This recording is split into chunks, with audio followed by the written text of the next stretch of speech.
Hello everyone, मैं हूं आपकी होस्ट शिवानी। और वो कहते हैं ना, संगीत वो भाषा है जो पूरी दुनिया समझती है। एक सिंगर जिसे शायद कई लोगों ने कभी देखा भी नहीं होता, वो भी अपनी आवाज से न जाने कितने लोगों से जुड़ा होता है। और फिर चाहे खुशी हो या गम, संगीत तो जरूरी होता है। इसी के साथ आज हमारे स्टूडियो में हमारे साथ मौजूद है इंदौर शहर में जन्मी पर अपनी आवाज से मुंबई तक जा पहुंची, अपनी आवाज के दम पर अपनी अलग पहचान बना चुकी साक्षी हुल्लर, जिनसे आज हम आपको रूबरू कराने जा रहे हैं। साक्षी, सबसे पहले तो हमारे स्टूडियो में आपका बहुत बहुत स्वागत है। Thank you so much, thank you so much.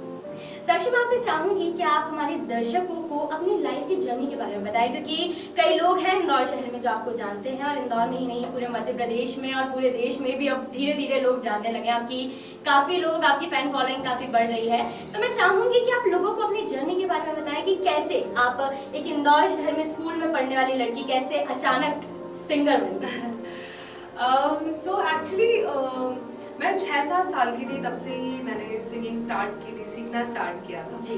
और 8-9 साल की थी तब से मैं शोज कर रही हूँ। सो मतलब एक रुचि तो हमेशा से थी मेरी सिंगिंग में। और मेरे घर में चूंकि मेरे फादर गाते हैं, उनकी हॉबी थी गाना जी, तो वहीं से ये शौक था, क्योंकि घर में संगीत का माहौल था। मुझे लगता है बच्चा बचपन में जिस माहौल में रहता है वो ऑटोमेटिक हेरिटेज में भी आता है, माहौल से भी बहुत कुछ आ जाता है। सो बिल्कुल वैसा ही हुआ मेरे साथ। मैं सीखती रही, मतलब मैं सीखती थी बचपन में और शोज करने लगी। फिर पता नहीं चला कब धीरे धीरे जुनून बन गया, ये एक पैशन जो था एक प्रोफेशन बन गया। और लोग सुनते गए, अप्रोच होती गई मेरी तरफ, लोगों ने कभी शोज मिलने लगे इंदौर में, सराहने लगे लोग। कोई भोपाल बुलाता था, कोई उज्जैन बुलाता था। तो ऐसे मैंने शोज किए, मैंने काफ़ी लाइव शोज किए मैंने इंदौर में। उसके बाद वो करने के बाद फिर मैंने आइडल्स किया, जिसमें मुझे सभी ने देखा, पूरे वर्ल्ड ने देखा। सो इंडियन आइडल जूनियर मेरी टर्निंग पॉइंट था 2014 में, मैंने वो किया। उसके बाद फिर बॉलीवुड, टॉलीवुड और अब धीरे धीरे और आगे बढ़ रही हूँ। और धीरे धीरे अब हर कोई जानने लगा है कि कौन है साक्षी हुल्लर। बिल्कुल साक्षी, मैं जानना चाहूंगी क्योंकि किसी भी मुकाम तक पहुंचने के लिए कई मुश्किलों से गुजरना पड़ता है, क्योंकि असल में जैसे आपने अभी अपनी जर्नी के बारे में बताया तो बड़ा ही आसान लगता है कि ठीक है, व्यक्ति ने प्रैक्टिस की होगी, शुरू किया होगा, उसके बाद में वो अचानक से सिंगर बन गया होगा, लेकिन ऐसा असल में होता नहीं है। तो मैं चाहूंगी कि आप हमारे दर्शकों को, क्योंकि कई लोग हैं जो अपनी लाइफ में स्ट्रगल कर रहे हैं, तो उनको अपनी इस जर्नी के बारे में बताएं कि या फिर कोई ऐसा इंसिडेंस हुआ हो जिसमें आपको फील हुआ हो कि यार मैं बहुत ही ज्यादा, मतलब ये कितना डिफिकल्ट है, या फिर मैं कैसे करूं, या गिव अप करने का थॉट आपके माइंड में आया हो? जैसे कि होता है ना, अब मुझे लगता है ये बड़ी वैसी लाइन हो जाएगी, थोड़ी फिल्मी सी या स्टेटस वाली लाइन, व्हाट्सएप स्टेटस वाली। बट एक होता है ना कि जो चीज़ आपको सबसे ज्यादा खुशी देती है वही चीज़ आपको सबसे ज्यादा गम भी दे देती है। जी बिल्कुल। तो जैसे कहीं दिल लगाते हैं हम लोग, तो फिर वहां से जब दिल हटता है ना, तो फिर वही चीज सबसे ज्यादा दुखी कर देती है। जी।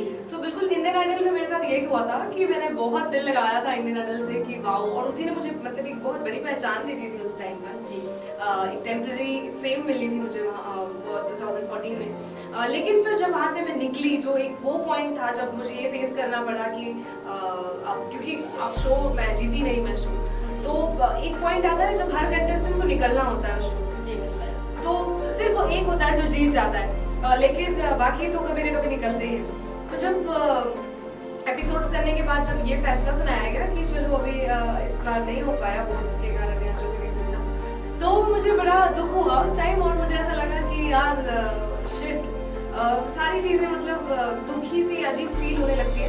लेकिन हाँ, ये था कि सिंगिंग वॉज कॉन्स्टेंट। हाँ, मुझे ये बुरा लगा कि यार मैं काश और आगे जाती है, मैं काश और आगे नाम कमाती उसमें। लेकिन सिंगिंग मेरा, मुझे पता था कि मैं चाहे मैं बॉलीवुड में गाऊँ ना गाऊँ, मैं रियलिटी शो में गाऊँ ना गाऊँ, लेकिन सिंगिंग जो है वो मेरे अंदर रहेगी और उसको मैं साधना तो मैं रोज करूँगी। और जो भी जहाँ भी मैं अपनी आवाज़ पहुँचा सकती हूँ, जिस भी माध्यम तक, जिस भी लेवल तक, वो मैं करूँगी। इतना तो मैंने ठाना हुआ था। जी।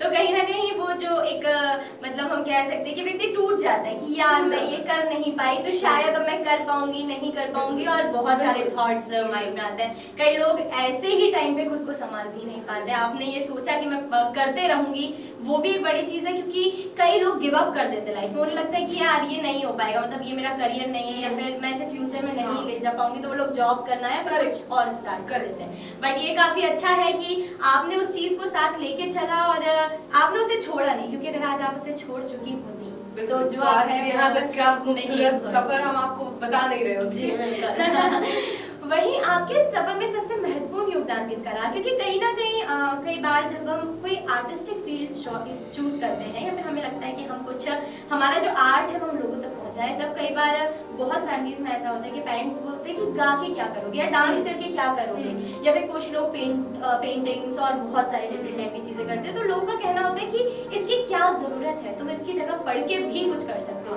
तो आपको किसने इसमें सपोर्ट किया या फिर कैसे आपके फैमिली मेंबर्स का क्या उस पर रिएक्शन था? एक्चुअली मेरे फादर का सबसे बड़ा कंट्रीब्यूशन था जी। क्योंकि बचपन से जब जो उम्र खेलने की होती है बच्चों की, तब मुझे गाते आता था, लेकिन मुझे पता नहीं था कि गाने से होगा क्या। जी। अगर मैं गा रही हूँ तो एक खेलना, जैसे बच्चे खेलते हैं तो माँ बाप को पता होता है कि उससे आउटडोर गेमिंग से क्या फायदे। जी बिल्कुल। बट बच्चे को नहीं पता होता, वो सिर्फ मजे में खेल रहा होता है। तो वही बच्चा मैं थी, मजे में गा रही होती थी और मुझे पता नहीं था ये क्यों कर रहे हैं हम लोग, लेकिन हाँ मुझे गाना अच्छा लगता था। तो उस चीज को प्रोफेशनल लेना, और पापा ने जो मतलब उनका ये था कि मुझे प्रोफेशनली उन्हें ट्रेन करना था, तो उसके लिए मुझे हर चीज जो मुझे जरूरत थी, जो भी मेरी जरूरतें थी, उन्होंने पूरी करी। एक फोन, मुझे बचपन में एक आईपॉड दिलाया, एक हेडफोन्स दिलाए, सुनती रही मैं म्यूजिक, सब वो चीजें करी जो एक ट्रेन सिंगर को जरूरी होती है। So I was lucky, I am blessed, I feel कि मुझे ये मौका, मुझे लगता है आवाज भगवान ने दी, ऐसे माँ बाप भगवान ने दिए, तो ये मुझे लगता है शुक्रगुजार होना चाहिए मुझे, और मैं हूँ बिल्कुल। तो ऐसे ही बस ये चीजें स्टार्ट हुई मेरी। तो कहीं ना कहीं आपके फादर ने एक ट्रेनर की तरह भूमिका आपकी लाइफ में 100%। तो साक्षी, मैं आपसे साथ ही ये भी जानना चाहूंगी, क्योंकि जब हम, जैसे कि आप कभी हारे होंगे तो कई लोगों की सिंपैथी भी आती है, पर जब आप जीतते हो तो लोग कहीं ना कहीं आपसे बेवजह भी बातें करने लगते हैं, लोगों को बेवजह आपसे मिलना होता है या वो कोशिश करते हैं आपको अपना दिखाने की, जैसे कि आप तो हमारे अपने थे ही, बस हम ही वो टाइम ऐसा था कि नहीं कर पाए, फिर फ्रेंड्स का जो परसेप्शन होता है वो चेंज होता जाता है, क्योंकि समटाइम्स जब आप, वो कहते हैं ना, वक्त खराब होता है तो साया भी साथ छोड़ देता है, काइंड ऑफ चीज। तो क्या आपको ऐसा लगता है कि आपके प्रति भी लोगों का एक व्यवहार जो है वो बदला, एक उनका परसेप्शन जो है वो चेंज हुआ? 100% ऐसे कई लोग थे, और सिर्फ मेरे केस में तो सिर्फ परसेप्शन ही नहीं, लोगों के प्रोफेशनली भी कुछ लोग ऐसे थे जो पहले मैं जिनके शोज में या जिनके स्टूडियोज में मैं जाने के लिए बहुत ट्राई करती थी, और आज वही लोग मुझे पे करके बुलाते हैं। जी। सो ये सारा एक सर्कल लाइफ में बनता है, और मुझे लगता है इसमें उन लोगों की भी गलती नहीं होती, क्योंकि मुझे लगता है मुझे बहुत स्ट्रॉन्ग बनाया है उन लोगों ने, जिन्होंने मुझे इग्नोर किया या मेरी कला पे शक किया। तो मुझे लगता है वही लोग थे जिन्होंने मुझे आगे बढ़ाया, उन्होंने मुझे फोर्स किया कि कुछ लोग अभी भी हैं जिन्हें हमें बताना है कि हम कौन हैं। तो मुझे लगता है अगर वो लोग नहीं होंगे तो हम लोग फिर हमें पुश कौन करेगा। सो आई थिंक उनको भी थैंकफुल है हम। वही मैं आपसे चाहूंगी कि अब आप हमारे दर्शकों को, क्योंकि लोगों ने आपको कहीं YouTube पे सुना है, कहीं कोई मूवीज या फिर आपने जिस भी तरह से काम किया वहाँ आपकी आवाज को सुना है, तो मैं चाहूंगी कि आप लाइव हमारे दर्शकों को आपके किसी अपकमिंग सॉन्ग या आपका कोई भी पसंदीदा सॉन्ग की चंद लाइनें। जरूर।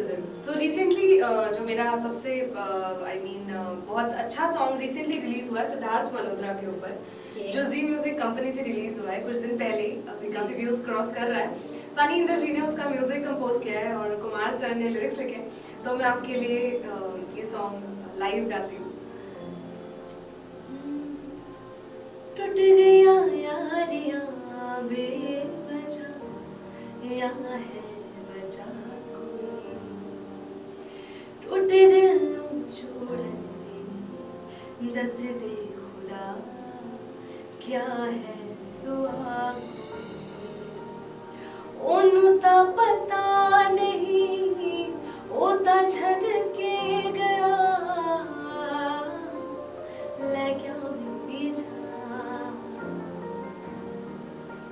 उंगलियों पे रह गए छल्लों के निशान, उंगलियों पे रह गए छल्लों के निशान।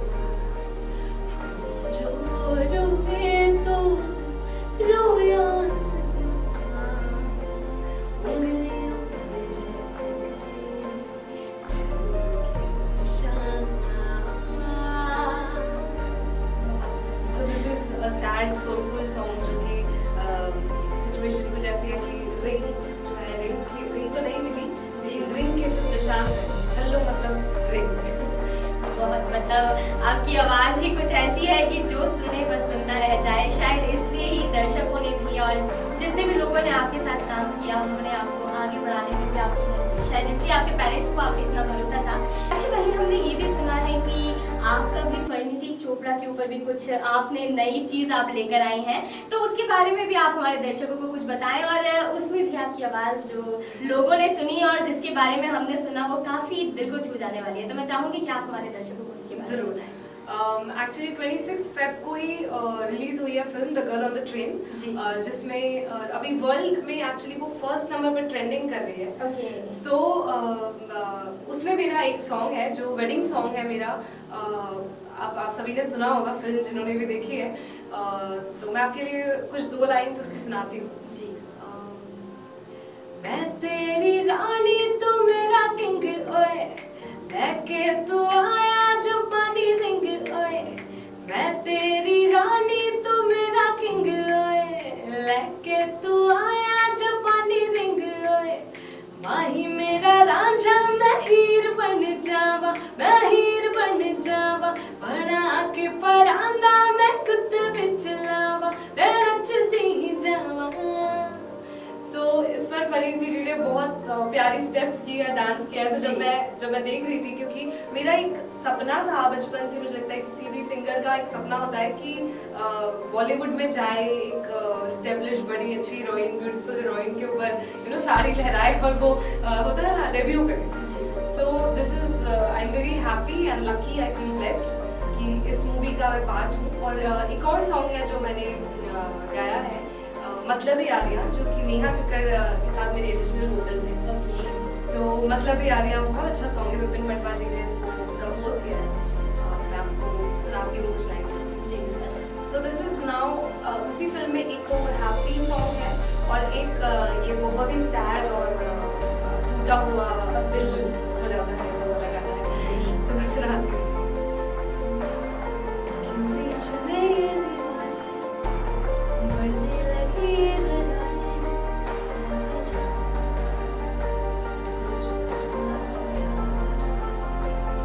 ये दूरियों के इशारे हैं, समंदर में डूबे किनारे हैं, हर जगह हर जगह।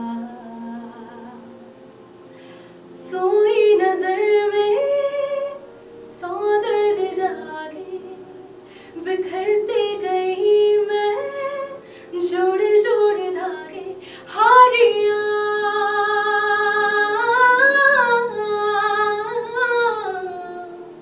यारा मतलब ही थी तेरी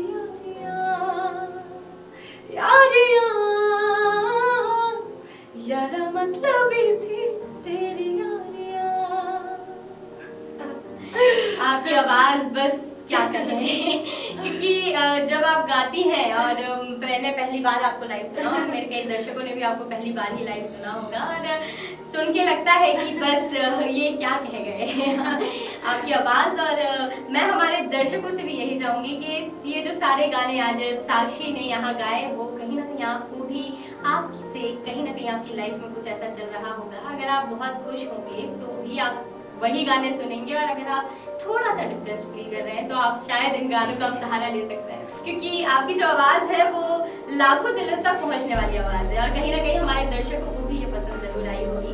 वहीं आप एक सिंगर हैं तो आपकी जो लाइफ स्टाइल है मुझे लगता है कि वो औरों से थोड़ी अलग होगी क्योंकि हम लोग की जो नॉर्मल लाइफ होती है उसमें खाना सोना ऑफिस और एक जो भी उसका शेड्यूल रहता है वो उसी तरह से हम काम करते हैं। तो आपका क्या शेड्यूल रहता है, मतलब किस तरह से आप रियाज के लिए टाइम निकालते हैं, बाकी चीज़ें आप किस तरह से करते हैं? बहुत अच्छा क्वेश्चन है एक्चुअली, क्योंकि शेड्यूल कुछ ऐसा है कि हम इस ऐसी फील्ड में हैं, हम ऐसे एक जोन में हैं जहाँ काफ़ी चीज़ें जो है अनश्योर है, काफ़ी चीज़ें प्रिपेयर्ड प्लान्ड नहीं है। लाइक नॉट टू मतलब मुझे बड़ा सुकून लगता है होगा शायद जिन लोग के ऑफिस जाना होता है ना, जब मेरी फ्रेंड्स अगर कोई ऑफिस जा रही होती है तो मुझे लगता है वाह यार 9 से 5 की जॉब बड़ी अच्छी है, फिर उसके बाद आपका डिसिप्लिन सब टाइमिंग्स रहते हैं। बट हमारे केस में कोई दिन नहीं है, कोई रात नहीं है, सिर्फ काम का वक्त है सारा कुछ, तो कभी भी कॉल आ सकता है स्टूडियो के लिए, कभी भी रिकॉर्डिंग हो सकती है, कभी भी शोज आ सकते हैं, या कभी भी आपको अपीयरेंस देना हो सकता है किसी भी शो में। जैसे मुझे अभी भी याद है, मैं मीत ब्रोस के साथ आईफा अवार्ड्स में गई थी सो परफॉर्म करने के लिए, और मुझे याद है कि मुझे एक दिन पहले उनका कॉल आया और उन्होंने कहा साक्षी आप कहाँ हो? तो मैंने बोला मैं बॉम्बे हूँ, और कल क्या कर रही हो? तो मैंने कहा कल कुछ है प्लान्स। उन्होंने कहा सारे प्लान्स कैंसिल कर दो, कल तुम्हें आईफा चलना है। सो this is how it works. तो कोई ऐसा शेड्यूल हम लोगों का होता ही नहीं है, बड़ा अनप्लान्ड होता है। बट हाँ, एक चीज़ के लिए हम श्योर रहते हैं, जो है हमारा रियाज और हमारा एक्टिवनेस आपको चाहिए, क्योंकि आपको कभी भी अगर कोई बुला रहा है तो आप में उतना कैपेसिटी होना चाहिए कि आप परफॉर्म कर पाओ। जी बिल्कुल। सो आई थिंक आपको you have to be ready always, at any moment आपको कभी भी कोई भी अपॉर्चुनिटी आ सकती है। सो आपको 24 आवर्स रेडी रहना है। और शेड्यूल जो रियाज के लिए है वो ये है कि दिन भर यूवी स्टूडियोज में ही जाता है, तो वही काफ़ी सारी चीज़ें सीखने को मिलती है। और एक बार दिन में मैं ज़रूर सुबह जब मैं उठती हूँ, वैसे ही मैं तानपुरा प्ले करके और उसमें साफ करती हूँ। तो वही अंत में मैं आपसे चाहूंगी कि आप हमारे दर्शकों को और वो सभी आर्टिस्ट जो इस प्रोग्राम को देख रहे हैं या जो आपसे या हमसे जुड़े हैं, उन्हें हम कोई ऐसा मैसेज दें, क्योंकि कई लोग हैं जो अपनी लाइफ में डिमोटिवेट हो जाते हैं। आपने सुना होगा कि कई जो आज का यूथ है सुसाइड कर लेता है, कहीं ना कहीं गलत रास्ते पे भी चले जाते हैं, और कुछ लोग ऐसे भी हैं जो कोशिश करते करते एंड तक जाते हैं लेकिन कुछ हो नहीं पाता है, और काफ़ी वो मतलब पेरेंट्स भी उन्हें छोड़ देते हैं, और वो काफ़ी मतलब उनकी जो लाइफ है उसमें बहुत ज़्यादा स्ट्रगल आ जाता है, क्योंकि एक ऐसा मोमेंट जब आपकी फैमिली आपको सपोर्ट नहीं कर रही, फ्रेंड्स सपोर्ट नहीं कर रहे, सोसाइटी सपोर्ट नहीं कर रही है, और आपने कोई ऐसी फील्ड चूज कर लिया जिसमें आपको खुद को प्रूव करना है, तो उस वक्त में व्यक्ति कैसे डटा रहे, कैसे उसके अंदर वो सनक रहे कि वो उस काम को करे, तो वो उसके लिए मैं चाहूँगी कि आप हमारे दर्शकों को कोई मैसेज। मुझे लगता है कि मैं जो बिलीव करती हूँ कि गो विद द फ्लो। जी। आप लाइफ में कभी भी सोच के, मुझे नहीं लगता कि जैसे हमें जहाँ पे प्लेजर मिल रहा होता है, जैसे आप किसी को अगर किसी के साथ रिलेशन में आप किसी को प्यार करते हैं, तो मुझे नहीं लगता वो आप सोच के प्लान करके करते हो। जी बिल्कुल।